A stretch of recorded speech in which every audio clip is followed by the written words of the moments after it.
2026 தேர்தல். சரிங்களா? ஆல்ரெடி நம்ம ஒரு கூட்டணியில உங்களுக்கு தெரியும். அதனால நிச்சயமாக மகத்தான கூட்டணி அமையும், பாபர் வெற்றி பெறும். இப்போது பிஜேபி வந்து அதிமுக சேர்ந்தாக்க நீ சேருவீங்களா? அது நம்ம எதுவுமே ஜோசியம் சொல்ல முடியாது. அவங்க சேருவாங்களா, இவங்க சேருவாங்களா, இது நடக்குமா நடக்காதா, நம்ம எதுவுமே சொல்ல முடியாதுங்க. இன்னும் 1 வருஷம் இருக்கு.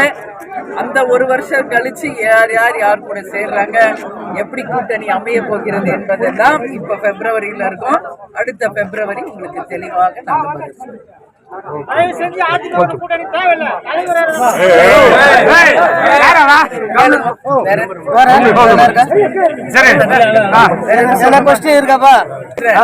இன்னைக்கு தமிழ்நாடு முழுக்க பாலியல் வன்கொடுமை ரொம்ப ரொம்ப மோசமா போயிட்டு இருக்குங்க.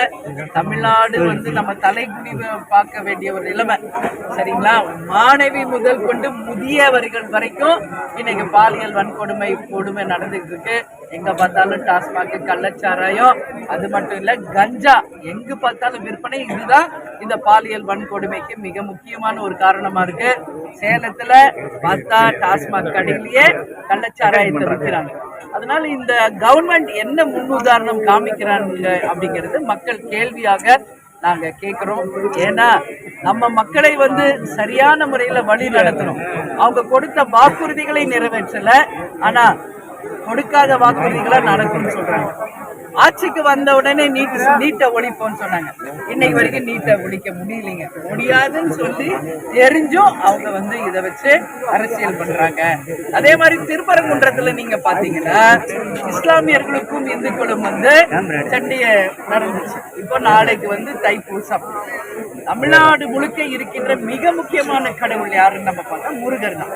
அதனால இன்னைக்கு இஸ்லாமியர்களுக்கும் இந்துக்களுக்கும் எந்த பாகுபாடு இங்க கிடையாதுங்க.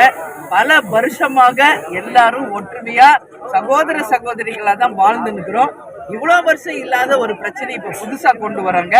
மக்கள் என்ன சொல்றாங்கன்னா, திமுக ஆட்சிக்கு வந்தாலே இதேதான், மதத்தை தூண்டிவிட்டு அரசியல் செய்வது மிக மிக கண்டனத்துக்குரிய ஒரு விஷயம். அதனால இதை ஆரம்பத்திலேயே தடை செஞ்சிடணும். இல்லைன்னா இது மிகப்பெரிய ஒரு ஆபாயகரமான ஒரு விஷயமாக போகும். அதனால நிச்சயமாக மதத்தை வச்சு நம்ம எந்த வித பாகுபாடு தமிழ்நாட்டில் இருக்கக்கூடாதுன்றத இந்த நேரத்துல உங்களுக்கு நான் சொல்றேன். அதே மாதிரி திமுக கொடுத்த வாக்குறுதிகளை மக்களுக்கு நிறைவேற்றணும். இன்னைக்கு டெல்டா பகுதியில எவ்வளவு விவசாயிகள் பாதிக்கப்பட்டிருக்காங்க, மீனவர்கள் பாதிக்கப்படுறாங்க. இதுக்கெல்லாம் ஒரு நிரந்தர தீர்வு இந்த அரசு செய்யணும். ஏன்னா இன்னைக்கு நான் நேரடியா போய் எல்லா விவசாயியும் பார்த்துட்டு வந்தேன். ரொம்ப பெரிய அளவுல பாதிப்பாயிருக்குங்க. மிகப்பெரிய வாழ்க்கையை கேள்விக்குறியா இருக்கு நம்ம விவசாயிகளுக்கு. எனவே மத்திய அரசை நம்பி இல்லாம விவசாய பெருமக்களுக்கு நிவாரண தொகையை நமது முதல்வர் அவர்கள் உடனடியாக வழங்கணும்னு சொல்லி நான் கேட்டேன். 75%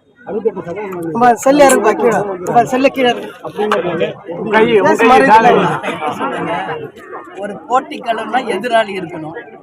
எதிராளியே இல்லாத ஒரு போட்டிக்களம், அது வெற்றினா பெற்றா என்ன, வெற்றி பெறாட்டி எல்லாம் ஒண்ணுதாங்க. ஒரு காம்படிஷன், டஃப் காம்படிஷன் இருந்தாதான் அதுல ஜெயிச்சா அது ஒரு பெரிய வெற்றியை நம்ம கொண்டாட முடியும். அந்த காம்படிஷனே இல்லையே.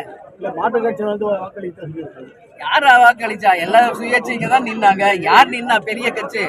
அதனால இது போட்டியே கிடையாது. அதனால இது ஒரு வெற்றியாக நாங்க கன்சிடர் பண்ணோம்.